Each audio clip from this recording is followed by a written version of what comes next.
have to realize in our code of ethics, the likelihood is that these people may currently have another agent. And it's okay. You're talking to them, they have an agent. They may or may not use that. People say they have an agent when they don't have an agent because they don't want to talk to you. They don't want you to hound them. I mean, that's what they're saying is, I'm working with Amanda Anhorn. Well, that means they met at a party 3 years ago. It doesn't mean Amanda's ever shown them the house. It means they might use Amanda. Let's see how our date goes here. And if our date goes well on our interview, maybe I'll use you instead of Amanda. There's not as much loyalty in our industry as it used to be or whatever. So, you cannot say things like, well, if you use a Boulevard Realty agent, you'll get a better deal. Do not say that. It's not true to begin with. And you have no way of knowing what's going to happen. So, maybe they want to use a Boulevard Realty agent, maybe they wouldn't. Maybe it's in the seller's best interest if they don't. I don't know. You have to be careful what you say because there is a code of ethics. We are a cooperating industry, and we rely on the cooperation of all other agents and other brokerage firms. And so we have to play well with one another there also. Yes? So if you're at an open house and somebody tells you, I'm represented by a realtor, are you limited in what you then?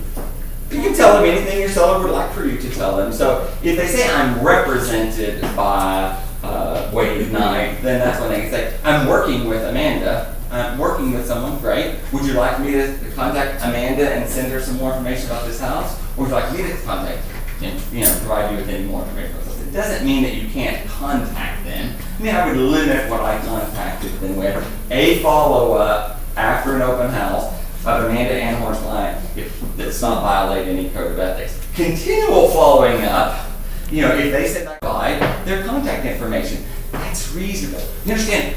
In River Oaks, you provide the name and the pre-approval letter before you make the appointment. A lot of people interview people before they even let them on the property. We can't be that arrogant in our mindset. But they're there because the seller is allowing them to come to their home and enter their environment in exchange for something else. And so we shouldn't feel guilty about asking people to sign in. The seller would ask that you sign in. The seller could ask that you take off your shoes. The seller could ask that you put on these masks. We don't know what the seller wants to do. But I think in order to come to the house, the seller would like for them to sign in. And I think we ought to set up little tables on the front porch and have people sign in. And if they don't sign in, I'm sorry, the seller would rather that you not come into their home. It's not an open house for publicity seekers. It's open house in exchange for feedback. And let's don't feel guilty about it. I really would like for us to migrate more of our entryway to the front porch area and have that kind of conversation with people before they come on in. And if they're just not willing to sign in, the seller probably doesn't need that person to come through there. If they're not willing to provide us information, there's inherent risk, I think. Why would they not be willing to do How would that? you say that? Feedback is the exchange for your entry. Okay? How would you say that? Okay, the seller requests that you'll cover it later. Okay, so that would be my point there. They're going to cover this more. I'm just going to cover some highlights, whatever. That's some things I just want to make sure that we cover. They're going to go over how to be prepared, but I'm going to go over quickly so they can re-emphasize it because you're going to hear it 3 times. I need for you to be prepared. I need for you to preview the house before you get there, know something about the house. I need for you to run the comp and know both the history and the active competition, which is way more important to me than the previous comps. I want to know what else is for sale in Woodland Heights that's 3 bedrooms, what else is for sale in that price range with a master down, what else is for sale, that's built that time period. Tell me something else that if the competition is way more important. Scouting. Very few people in the NFL, they don't focus on last week's game too much. They focus on what they're doing next Sunday and what is the competition. We must focus more on competition than we should on comps. What else would this person get if they didn't get this? Study the archive. Study the alternatives if they don't buy this house. Have an answer, why is the seller selling? Don't be surprised when someone asks you, why is the seller selling? Yeah. They love the neighborhood, they're moving around the corner, they've been transferred, they're moved industries, whatever. But know an answer because you're going to get asked that, and you can't get caught red-handed without an answer. Make sure the open houses are posted by Wednesday on har.com. Check for accuracy because it's not always accurate. Make sure the signs are up by Friday. On that day, make sure that you have a sign-up sheet, the MLS sheet, the flyers, balloons, waters, and that you know some other resource, something that person coming in wouldn't expect you to have. The latest school report, the latest crime statistics from the constable program, upcoming restaurants that are opening in the area, bus routes to metro, parks, improvements, capital improvements, Take all my something. good stuff here. You're going to reemphasize I know it. we're They've been gonna saying it, you have to reemphasize say it 3 times, so I'm just saying it first time so you can reemphasize it. Know something they don't have. And then on the directionals, think like a buyer. Where are they coming from? They're coming from another open house. They're not necessarily all coming up Studewood, so we don't need to put the sign on Studewood to go to 205 Balin. Look and see what else is open. If they're coming from Highland or Woodland, off of Helen or Meshaw, think like the buyer. You can pull up your little HAR app and see where all the other open houses are. Activity breeds activity. Think kind of like that. At the open house, engage, engage, engage. Speak with knowledge. You're interviewing them, they're interviewing you. You've got to be able to ask specific questions. Are you in the market today? Will you be in the market in the future? What are you looking for? Do you have any specific feedback for the sellers? What do you like best about this house? Many people are in the negative field. I hear, feedback all the time. Today's feedback is the 15 things I don't like about the house. And I got it. I've learned that that's just what we're going to get. Now I want to hear the 15 things you like about it. There's got to be something that you like about it. Something intrigued them to come to the open house. There was a reason out of the thousands that were open that day that they chose this one. Maybe they were driving by. That's location. What is it about that location that you really like? They have a friend in the next block. Their daughter lived in the next block. They like eating at the next block. Why is it that brought them here in the first thing? So ask for what are those positive attributes. Be grateful. Part of your interview is thank you for coming by. The seller thanks you. I appreciate your opportunity. I appreciate the feedback. I appreciate the opportunity to engage with you. And I'm telling you, the key to open houses, I don't know how to stress it, get there early, stay there late. The typical realtor turns off the lights at 4:45. The guy that comes in at 5 to 5 feels like they need to rush through there. If you'll just stay till 5:30, you will get all the serious people are looking at 5:30. Okay? The looky-loos look at 3:30 after lunch and brunch, and the serious people are still at it. And if they're still going at 5:30, they're on a mission for a house. They're not just looking for ideas. So seriously, I would delay the open houses as much as possible. I believe more in 3 to 5 because I want to stay till 5:30 or 6 because I think you'll see who's serious in the market. You'll either see the first guy or the last guy is the one that really is in the marketplace or whatever. 3:30 to 5:30. 3:30 to 5:30 is a great time. I used to do 2:30 to 4:30. And stay late. Yeah, if you tell them 4:30 and you stay late too, it's another very good deal there. And then you got to follow up. You got to pick up your directional signs. You got to provide us the feedback. You got to follow up with these people, and you've got to do something with this knowledge that you just had there. So those were my comments about the I wanted you to stress there. So they have a whole little presentation. I'm going to turn it over to Rhonda and Kathleen now. Thank you for your time. Thank you. And we have just a little humor. Not gonna have it, nope. All right, I'll send you guys a little open house humor after this. So we're just gonna hit some of the, again, we'll hit some of the high points. We're gonna dive into a bit more detail, a few of those things. Some of them are fairly basic, but it might be nice reminders. Some of the others might be tips, that either Kathleen and I have used over the years, or even things that we've gotten from newer agents that are having success. Like I learned a tip on Sunday from Becky that I thought was really very inventive. So we're going to cover various different things. So one of the, and some of that kind of speaks to part at the beginning was our success stories. Becky and Mark haven't been, how long have you guys been in this now? About a year. About a year? About a year. They've already got, between them, several million, Mark's got his first $1 million, what did you do, the first $1 million sale? Yeah, the people walked in at the end of December, beginning of December, and they came to the house because their daughter found it on HAR and dragged her parents to the open house, and they walked in and fell in love with it, and 30 days later, we're at the closing table, and it was $1.03 million.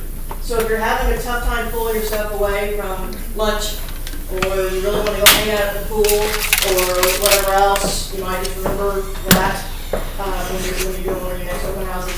The other thing to think about is that open house is an opportunity maybe to sell that house, maybe to get that buyer, but it might be all kinds of other things. One of the most successful open houses I ever did was one of my listings. I never sold that house. I never sold that house. I almost sold it twice, but I never sold it. But because of that open house, the neighbors across the street came. I got their listing. From their listing, I got 3 more buyers. 3 of those buyers then sold their houses with me. 2 of those buyers have referred me, and one of them has leased her house with me about 5 times.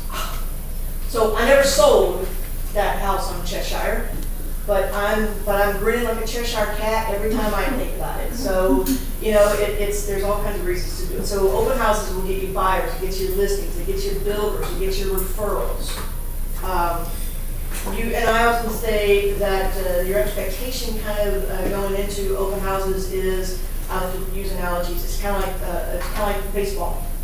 You have to get up to bat in order to ever be able to make a hit, or hit a home run, or get on base, or even get an RBI. So it's that. And what I used to do was I used to plan my open houses and take 1 weekend off a month. I might do 3 of them. I might do 2 open houses and then take a break, and then do 2 and then take a break, and then cycle it through that way. So that way I knew if I was doing, I might do 3 if the month worked out that way. But it helped me know that I was going to get a little break from that. So it energized me going in there. One year when I sat down and looked at all my things, I wanted to naturally increase how much money I was going to make the next year. And I started thinking about whether I wanted to do more transactions, or whether I wanted to do maybe about the same number of transactions but have a higher average sale. And I decided, of course, that I wanted to have a higher average sale. And so one of the ways I did that was to actually just pick open houses that were at a higher income. So instead of doing $300,000 and $400,000 houses, I started doing, I wasn't doing anything less than $700,000 houses. So there's ways you can think about that. Plan your open houses. Give some thought to it. It may not necessarily be just whatever pops up as available, but have a plan. And if you have a plan like that, and you want to share it with me, or share it with Bill's team, or whatever else, and say, my goal is to do open houses in this price range, or in this particular area, or maybe it's this particular home style, whatever it may be, give some thought to that, and don't hesitate to share that plan with us so that we have a better idea of that when we're putting those things together too. Basically, what she's saying is be strategic about what you're doing with open houses. Plan your open house attack, basically. Right. And if you also decide you want to jump that price range up, maybe whether you're a newer agent or whether it's a price range that you haven't done that much in, don't hesitate to partner with an agent. Don't hesitate to partner with me or with Kathleen. You might say, hey, I want to do an open house, and I'm not as comfortable with it. Would you be willing to do it with me on Sunday? When did you do that? And especially since in my role right now, I'm not really actively looking for any new clients. I'm taking referrals in business. So if I have a listing, if you want to do a partner with it, then let me know. I'll be happy to do that. I did that with Tara on my 24th Street in the past. My whole thing was, I'm here to sell the house. She was there to pick up buyers, so it worked beautifully.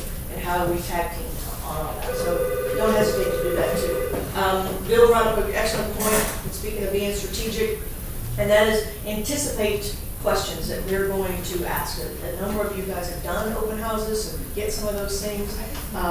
Some we can make a list of them, but things like what school is it zoned to?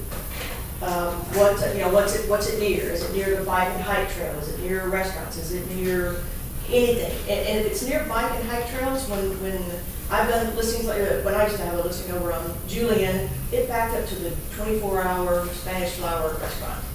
Yeah. So what did I do? I went and got chips and salsa and a menu. That restaurant had some of the best chicken soup I've ever had in my life. When I got sick, that's where I wanted chicken soup from. So I told people out there. And sure enough, the woman who bought it had grown up with her family, had owned a business kind of like that. To her, that was great. That whole noise factor, activity or whatever else, that was one of the most attractive things for her. She came to that open house and saw those things and looked out over the back and saw that she could just walk through there. That was just, she was in. So that's another thing, is to think about taking something that may be perceived as a negative and flip it around as a positive. There was a listing I had in Oak Forest many years ago that the first two agents that had it had foundation issues and the seller had fixed them. But everybody who was in the two agents who had it before were scared of those foundation things. So what I did was I came in and asked a bunch of questions. I said, okay, once you do the foundation work, how much of the warranty does it have on it? What have you done in the house since then? And she had painted the house and done various other things, and then she moved out of town. And that house, I hadn't anything done on it in the 6 or 9 months it had been listed with other agents. So when people walked in there, I'm like, here's the foundation reports.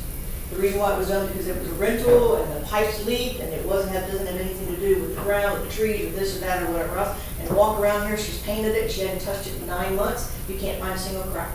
She hasn't been in here with any spackle or any other kinds of things that you want to talk about. So I took what other people were hiding and popped it right out there in front of them and talked about how it was a positive thing. So that's something to think about in your listing, but think about that from an open house thing too. If you ever say, I don't want to do that because it backs up to the Spanish flower, it might One work. of my favorite quotes from Bill is, somebody's gonna love that. Like when It's a train. the very first open house I ever did, there was a keg party going on next door, and I called Bill and said, "There's a keg party going on next door. Somebody is gonna love that."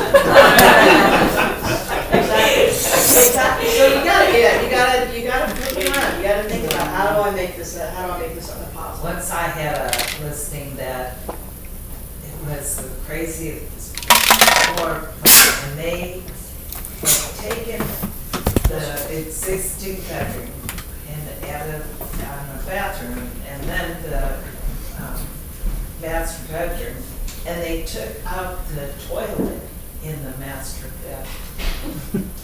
Because the other existing bathroom had a toilet and it was around the corner. And I thought, I could never sell that house. I took it because it wasn't expired. And you know what? Somebody loved it. And I got it sold to two guys that I got in an open house and said, well, this is a feature. You don't have an extra toilet to clean, and they loved it. So, Which also speaks to a very important reason you want to go and preview the house before you actually do the open house, so you can start spinning your brain around or post something on Facebook and go, all right, Lordy, I need a little help here. I've got a master bath without a toilet. How about spinning? I'm doing an open house on Sunday.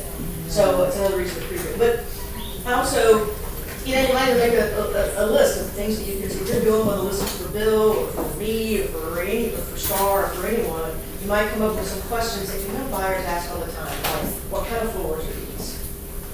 How old is it? You've got some things that the seller's coach is going to tell you, but other things like what kind of floors are these? Are the windows been replaced?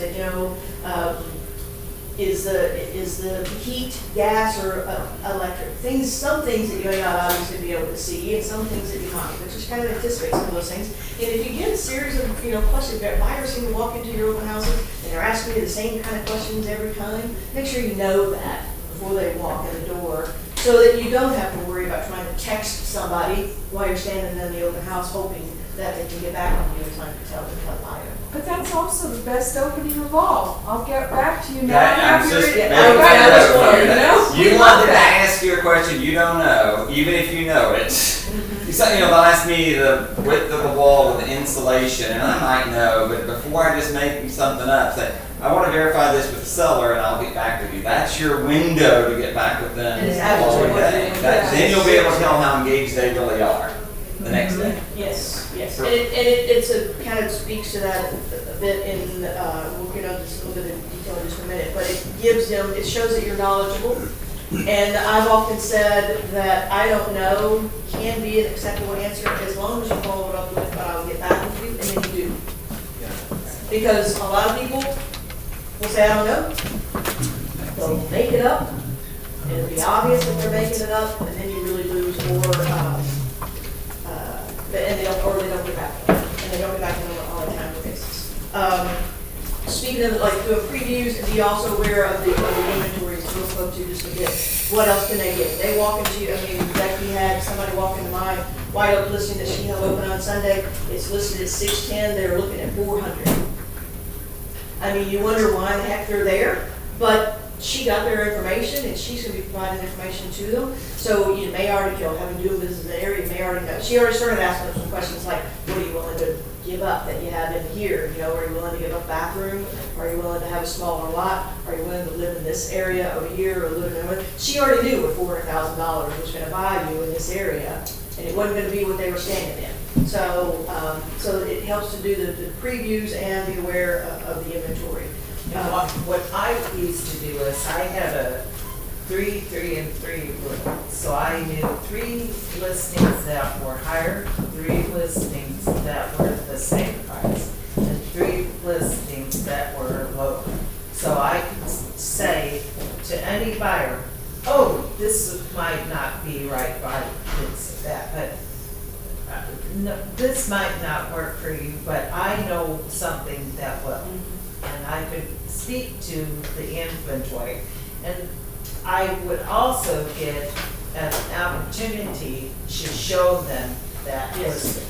So it was, I appeared knowledgeable and I got them as a potential client. So, you have to know your inventory. And the schools can be a kind of a good thing like that too. If you're hosting an open house that zones of love and they really want to go to Harvard or Travis, you might want to know what price range, and if there's a house available, that'll get them into Harvard or Travis. The other thing that something I used to do is if I had like a listing that was close to a bike and hike trail, like White Oak is close to that, close to a bike and hike trail or close to a park, or zoned to Garden Oaks Montessori Elementary, because some people were like, what's Montessori? Then I would have information about that, but often I would only have like 1 or 2 little sheets there, and that would be part of the reason I would get them. I'm like, and what I would often do is say, hey, when you sign in, if you didn't have a chance to put your email address on there, if you would do that, I will email that to you. I would just kind of assume that I would ask for something that they had. But I would just say, if you had it, if you didn't have a chance to put your email address on there, if you do it, and if you want to write on there, send me bike and hike trail, I'll send you the bike and hike trail, or I'll send you this kind of thing. So it lets them, and it speaks partly to Bill's point of have something that's kind of different. If you think, one of the coolest new restaurants in town is right down the street, then, have that continue thing. What are you saying? I was just saying that, because of that school thing we went to last year, someone goes to Love, but they want to go, I said, if your kid can take a test and test in the 1%, I said, there's always a possibility that can happen. So, you can live in this neighborhood, and it doesn't prohibit you from your kid not going to Travis. He just needs to be a brilliant kid. Yeah, knowing about the schools was always my entree because I had a kid in school, and I could speak to what was going on in HIST as well as I knew about a few other private schools. So I could always, if they came in with kids, I could usually get at least contact information. And what's that? And White Oak is now zoned to Travis Elementary, and that's just with the upcoming school year. I had a map there at the thing. I talked about that in various different things. That's something that people didn't necessarily know about if we're promoting that. But I also mentioned, and I'm sorry you have your hand raised. I mentioned that we do that school tour. if somebody comes in there and says something about that, they'll say something, oh, it's known to Love, I don't really like Love, and I'll say something, hey, you know what, I learned when we were at the school tour, that the parents loved Love so much that they wouldn't let ISD close it down. And if you haven't had a chance to go over there and tour and walk and sit there with those principals and have a conversation with them, and tour that school, maybe you should consider doing so. And if you want me to help you set that up, I'm happy to do it once again. Give me your email address, your contact information, and I can help you set that up. Susan was first, Pam. Yeah. Do we have a document or a page here, or is there a website I can go on to have a map in? HISDschoolfinder.com. No, well, yeah, I know that one. I'm talking about the hike and bike trail. Oh, the hiking bike trail. But wouldn't that be a good thing for all of us, if we're doing it in the heights, to have access and have that document at the open house? I'll pick up more maps tonight. I'm going to an event, and I saw Mary last night at the Westheimer Corridor Study. I'm going to the east. Yeah, well, those, you take one, and then get their email address so you can send them a link to it. They could probably go find that link themselves, but if you tell them that you can do that, then that can be helpful. Okay, but I really would like to know where it is. I mean, I kind of know there's one up here. I'm not saying That's that. the same one. I know, it just runs around. Right. It's over there Right. down 16th, I know that. But You know what, the best way is to find out how the bike hike trail works. There you go. Get on the bike and hike trail. I did all the way down to St. Charles and Oak Forest and find out What's the website, girls? What's the website? Well, You go to HoustonBikePlan.org, will get you there also. Hand me a question. Oh, I was just gonna say they started this year with HISD doing an open house for all the schools. It's like once or twice a month, and it's like 2 Fridays a month. And then they send out they put in schools, so they send out a thing saying all the schools are open at 1 o'clock on. They just started this year. So anyway, that's just showing. I'd have to get the exact day, but Those it's are the continual kinds now. of things that I would use to follow up after the initial contact on an open house. If I would find out something like that, then if I had contacted somebody, hey, thanks for coming to the open house, and then 2 or 3 weeks later, I would follow up with them again or whatever else, and I would find out something like that, I would send it to them and say, hey, I know you're interested in schools in this area. By the way, Travis and Love are having their open houses on this day, and Harvard and Helms are having theirs open on this day, and if you want to go take a look at Reagan, I would send them those kinds of things, because every other agent is going to just keep asking them for the business. This is a way for you, showing them that you're informed and you're knowledgeable, and you're just trying to give them something, and you're not necessarily always trying to push them, because the pushy, my style is a bit more kind of conversational, trying to be a little bit engaging, but not really a pushy kind of thing. When they walk in the house, I'm not trying to necessarily sell them the house, I'm just trying to engage the conversation. I've practiced several different things. I've even gone out and Googled things that just say conversation starter. Some of the things that you find from how to start a conversation at a party very well may work within your open house. I've even asked them, if they come in and there's a big football game on, sometimes I'll have the game on so somebody can take a look at it. But I might say, hey, thanks for coming in here. I know you had a choice to go watch a football game. They're going to do one or two things. They're going to, yeah, thanks for having the game on, or I hate football. And that's why I'm here. I don't care which one it is. I'm going to figure out a way to have a conversation with them after that. So the conversation starters can be, My hook with the schools also was the Vanguard program. And if you don't know about Magnet and Vanguard, you should. And I would say, oh, you don't know about Vanguard? Well, it's a private school within the HISD. So let me send you information. And they were always interested. and the dual language certainly speaks to that. 'Cause a lot of people don't have a clue what that is. IB. My daughter was in IB at Walter when they had that, and I would reference that too. So if you know about just the public schools, great, but if you know something that they might not know about Vanguard or Magnet or about IB or some other programs, you need to bone up on them and then have a way to send them the information. In Oak Forest, I also use the various different events that they have there, whether it's movie night in the park, all days of summer, or the annual tour of all 18 sections of it, of the thing. I use those as opportunities to follow up people too and make them aware of it. Like, I know you're interested, you were considering maybe looking in Oak Forest, here's an opportunity maybe to go meet some of the people and check out an event. If they have kids, they certainly love movie nights, because most of the movies are a little more oriented that way. I love going to animated films, so I think that's really awesome too. So, you know, part of the success of open houses is certainly planning it in advance. It's not, you know, something that we decide on Friday afternoon or Saturday or whatever else. It is planning it in advance. We try to do a pretty good job of sending those things out on Tuesday to make you aware of what those are. You know, kind of pick those, you know, try to pick those things, and then start trying to build the excitement. If you're comfortable with social media, you can, you know, promote it on your business page if you have it, promote it on your personal page. I've even seen some, there's an agency in Austin that likes to go in and they set up their, they go set up an event for an open house and invite people to that event from their page for the open houses that they're doing. And what it allows sometimes, one of the advantages they say they get out of it is that people will check in to that open house. Well, guess what? You just got their contact information. You just got their contact information. You just got a way to contact them via Facebook if they check in. What do you think? So, I'm sorry, you set up a Facebook, They set up, they have like a Facebook, because they have a business page, they go set up open houses as an event.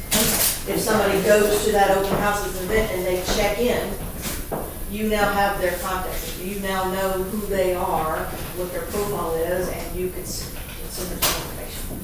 And thank them for thank them for it. And then you could use that as an opportunity to talk about it, talk about, I am gonna have bike and hike trail maps over here, or this is zoned to this, or the school zone, the school designations and boundaries have changed. If you want the map, I'm gonna have it at the open house. You can start building part of that momentum in a way that you might be able to reach some people and people may share that with their friends. Hey, here's that house I was telling you about. They're having an open house and they have this other thing going on. So it's another way of reaching some folks if you feel comfortable with that. If you don't feel comfortable with that, come to me, because I do feel comfortable with it. I'm happy to help you. And I always welcome the neighbors and everything else, because you never can tell. They may want to list their house with you. They may want to invite their, they may want to help pick their neighbor by sending somebody else or whatever it is that you have. Also, if you have a lot of people at your open house, it looks better. It does. And if you get everybody talking, like about the neighborhood, people stay longer. And if they stay longer, they kind of bond more with the property, so. Jerry Jaggers actually used to do an incredible job early on, and I don't think he may still do it, but he used to create his open houses were almost a party. I mean, that's what I try to do. He had wine and cheese and various other things in there, and people stayed, and it gave him more opportunity to have deeper, more longer conversations with them, for them to see how the house fit from a entertainment standpoint, and those kind of things. So Is it okay for us to have wine and cheese? Yeah, absolutely. and you certainly at this time of year, I always have water. I have it at the front door, and I have it iced. Yep. Not in the fridge, not cold, not sitting on the counter. And because I want that dripping cold water, so that they can say, oh, I needed this. Because initially, right off the bat, they know that you're taking care of them. So I think cold water at the door is a must in June and through You said it's almost always going to be good. Right, yeah. So I have a house in Richmond, where all this flooding's happening. And so I chose not to do an open house like I just did 2, and then all this water's gonna happen. So I thought, well, that's a bad time to do it. But I mean, I've got champagne, white wine, red wine, cheese, you name it, and there's no one coming to this open house, but it's in a gated elite community. So I guess my question would be, what do you suggest for something like that? It's in a gated community. They're allowed to let people in. It's kind of, I feel like, not in the middle of nowhere, but to me, it's in Richmond. I have the same problem in Silent Shore and Lakes Eldridge, so put your signs out, here's my key.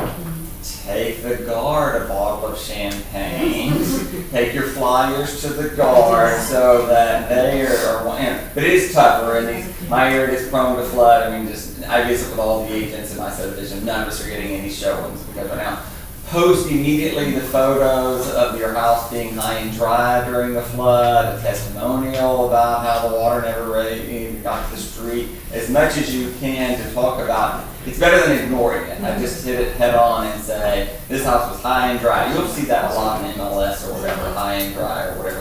Even some photos of something, a Google map of that week or something would be great to try and let people know that it did flood. But it's just going to be tougher during that time. And you could do an event, you could do, you don't have to have a business page in order to do an event. You could do it as a, if you have an individual Facebook page or whatever, you could go set your open house up as an event. I do post it on Facebook, but I haven't done it as an event. You could do it as an event and let people know that, and let people invite other people to it, and you get an idea if people were interested in it or whatever. You might be able to reach some folks that you couldn't ordinarily. So you gotta think outside of that. And then you may even just consider whether or not that's an area that it might be appropriate to do one on Thursday evenings. Right. Instead of on Saturday afternoon. Sometimes, and those can be hit, that's gonna be a big bust or they can be a big hit. So you just have to, Was the whole neighborhood dry? The whole Yep, everything's dry. Then is that in your Neighborhood list? is dry. What's the name of the neighborhood? God, this is gonna be Well, bad. what- Something on the okay. lake. Yeah, Yeah, North Lakes- Gate, whatever. Lakes at Diamond Hill, Yeah. Richmond's high All and dry. dry neighborhood. Like, I would really pump the hell out of that, you know? That's a good idea. Let's wind up because we have something else, but it's another question time. Also, you might, if you're doing something especially in this area, 610, you might just ask me what else is going on that you might talk about. Like if you're in Woodland Heights, their new crime statistics drop for their constable program just for Woodland Heights. I give you the traffic management program just in Woodland Heights with the cushions and the traffic circles, and they're having a big meeting at Pollock Elementary. Even at Love over here, there is serious conversation going on about moving the Magnet and Vanguard programs from Travis, which are already quite successful, and putting them at Love, which has room for them and probably needs that. So there's a whole committee and parent request going on. There's a movement on the school board to move it to Love, which would be a great impediment for that section of the Heights or whatever, which is kind of underperforming because of the school or something. So there's a lot of additional information going on. We might just even see where the CIP money is going on in your area of the city to see what's going on, especially the connection of the hike and bike trail. It's $20 million to connect this little section, basically really from getting you to Target over to TC Jester, under the new Yale Bridge and everything that's going on there. So there's things that I think people want to know about. I don't have time to sit and write all these things, but I can point you in a direction if you just say, I'm doing an open house here in Mandel Place. Promote the new Manil director or whatever, or there's something's going on in their neighborhood, I assure you. And there's one, go ahead. Just quick, I've just been told, I've been doing this 18 years, not to address crime, period. Statistics are statistics or whatever, and so and my way of dealing with it is that the constable program is an enhancement addressing the issue of crime. So I don't want to necessarily go to the crime statistics, but a constable program is something that's positive. The one in Oak Forest, the one in Camp Logan, the one in Woodland Heights, I think they're enhancements. So I don't think there's anything wrong with saying this is an additional feature for this neighborhood. Where they're adding, sorry, I'm ignorant, they're adding constables That's to tour the neighborhood. That's correct. So just maybe. Because if people don't move there because of crime, this is something to say, here's what you do. You can get on their chat board if you buy a house in the neighborhood and visit with their next door, but here's their crime statistics and their constable program. It's an enhancement. River Oaks has an enhanced safety program. Well, so does Tanglewood, so does Upper Kirby. It's not uncommon for all inner city neighborhoods for people who are concerned. We're getting the Mandel Place constable program, it's pretty common And it these shows the days. cohesion of the neighborhood. That's right. I think it's a positive aspect. So I would say two things kind of to wrap up. One, you're not gonna, you're not gonna get every single buyer who ever comes through your open house and recognize that, but you're gonna get a number of them if you do consistent follow-up. It's kinda like doing a BISBO. It's probably gonna take you about, very easy, it could take you 5 contacts or so in order to actually get that potential buyer or seller or whatever else. Most agents are gonna give up on 2.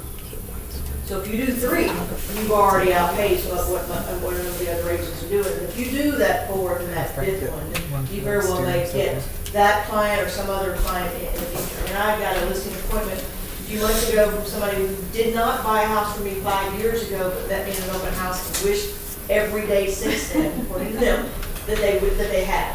So that if we get ready to sell our house, we're not making a mistake again of not using it. So that was all just from an open house thing. And then 2, you set the attitude when those people come in. So rock that open house like that house is the belle of the ball, and like you're the belle of the ball. I tell potential buyers when they come in all the time, I'm like, sellers so often interview more than one agent when they get ready to sell their house. Buyers very rarely think about doing that. When you go to open houses, even if you don't like the house, have a conversation with that buyer and find out whether or not there's somebody that you respect, somebody that you trust, somebody you're willing to spend an hour or 2 in a car with. You know, and so make it a little funny, but I just know it's like, hey, you have to meet somebody, and you're thinking, my God, the thought of spending an hour in a car with them and driving around makes me cringe, you know, then it may not be right. So tell them you have, as a buyer, have a right to interview agents to represent you, and these open houses are as much an opportunity to do that as it is to figure out whether I can buy a house. I told somebody yesterday when I showed them a house, I said, I like to pick my buyers. Right? Yeah, I do. I I liked them don't know. immediately. They were from Monterey, and they were just fantastic. He was an anesthesiologist and opening a pain clinic, and they were just, I've already texted them. I liked you immediately. I want when you get your address. Good to know the pain doctor. I used to always say, my buyers are people that I like. Not that they like me, that I like, because I can build rapport with people I like. And We used to have a always- campaign before we became Boulevard Realty, was that people do business with people they like, you're gonna love doing business with us. Yeah. Right. Okay, I think this was good dialogue. Got one more little commercial. We have Danielle here who is going to tell us about a new magazine, Heights Living Magazine, that's coming out very shortly. So I will turn it over to you and give us your 5-minute spill. I will. Hi, everyone. I was hoping I could put it up on the screen, but I can't, so we'll kind of do the small screen. Just quickly about myself, too. I have lived in the Heights for 10 years, and we just actually built a house right there at Harvard and 7th next to Donovan Park.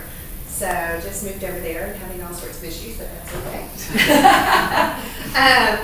So the company I work for is Into Publishing. I have my cards, and y'all might want to, I don't know, you can maybe kind of share a couple of these and follow along. I'll just do a quick little presentation for you all. There we go.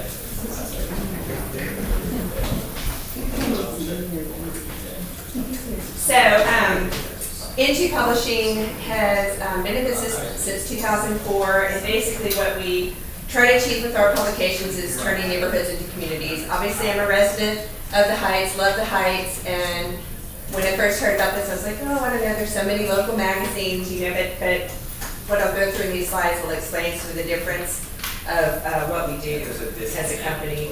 The company, as I said, was founded in 2004. The corporate headquarters are in Wilmington, North Carolina, and we currently, and that's a little bit of an older slide, but we're about 900 publications across the United States right now, and we're the 17th fastest growing private media company in the United States.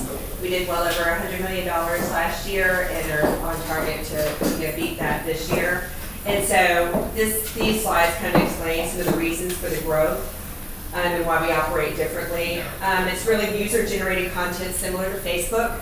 Why we say that is everything in our magazines, and I'll show you all some of the publications in just a sec. Everything in our magazines is written and contributed by residents. So they are the ones really creating the magazine for themselves, and it's all hyper local and really relevant to the Heights. Now, my publication will just go into the historic districts of East, West, and South. It's about, as y'all know, maybe 1,500 give or take households. And really, again, what we try and build on within the neighborhood is word of mouth. If you get a lot of word of mouth business, which obviously realtors do, it's trying to build on that within the community. And this is how we actually sort of achieve that. We really target, and you'll see there is a market map in the front of those folders. We have about 28 publications in Houston. We really only publish in a little bit more upscale, affluent, socially active neighborhoods. And the reason why we do that, we find it a little bit more difficult to reach through other methods with direct mail and those types of pieces, which obviously I know that makes sense for realtors as well. But usually our magazines are read cover to cover by the target market because they're interested in the stories about their kids, events in the neighborhood, pets, etc. And there's also varying levels of involvement from the community. So I'll have staff writers. I'm the publisher. I won't be creating the content. Again, it's all written and contributed by residents. They will receive a postcard prior to the first publication, which is August, informing them that this magazine will be coming. And we actually mail it directly to the residents. It's free to the residents.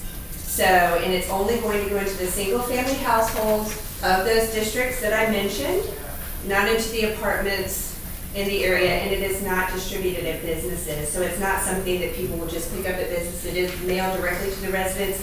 It is a private social publication strictly for the residents. This is another thing that really sets us apart.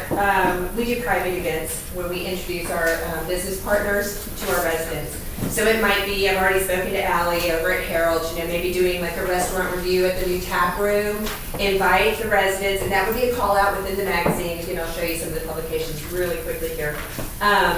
Invite the residents, maybe 20 or 30 of them show up.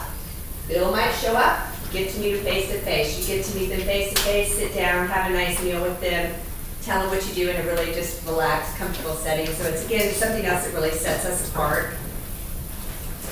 Some of the partnership options, and this is also what I think really makes Into magazines unique, is we offer 36 issue packages, 24, 18, and 12. We like that consistency of issues because we really want to get you in that consideration set and when that resident is in their buying period.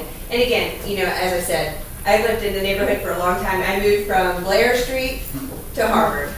We lived at Blair for 10 years. I plan on living there forever. I don't know. Yeah.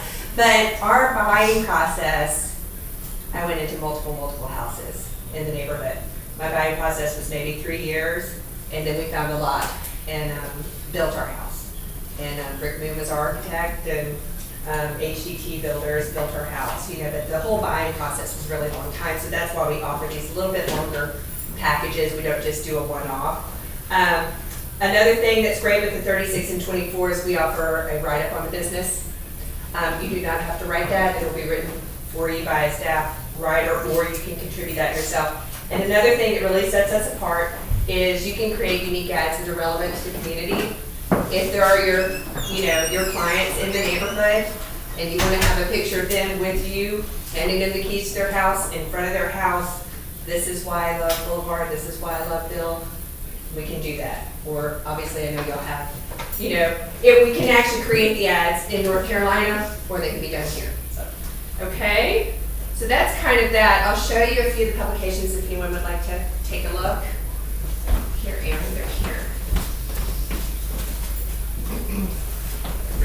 Did anybody have any questions on that? You're currently doing it where? Where are they in the city? They are in 28 neighborhoods in this city. We have Tanglewood, we have Southside Place, we have Headwood Village. A lot of them are in the Woodlands area. So within the loop, there's also Sweetwater. This is Southside Living. Did you start the Afton Oaks one? You did Afton Oaks, right? Afton Oaks, yes. This is one that's just it's not in Houston, but it's just a good sample. We do Cinco. I don't think y'all do much in Cinco. Players, of course. But When did you say you were starting this thing? August should be the first issue. And why not Woodland Heights too? The reason why is we just haven't moved into that area yet. If we do, it has been approved by our company as an area to publish, and it's just finding the person to do it. If not myself, it possibly would be rolled into what I'm currently doing, but I think it actually warrants its own publication. What about Bel Air? What about Bel Air and Westview? Those are being looked at right now. We have Southside Place, but not all of Westview or Bel Air at this point. Again, the company in Houston started a lot more sort of outlying and is just starting to move a little bit more inside of the loop, and so those areas are being identified right now. You have a rate for it? Tanglewood, yes. Tanglewood, we do have, the first publication for Tanglewood is actually this month, and it's beautiful. I don't have it yet, but when I do, does anybody else need to see one?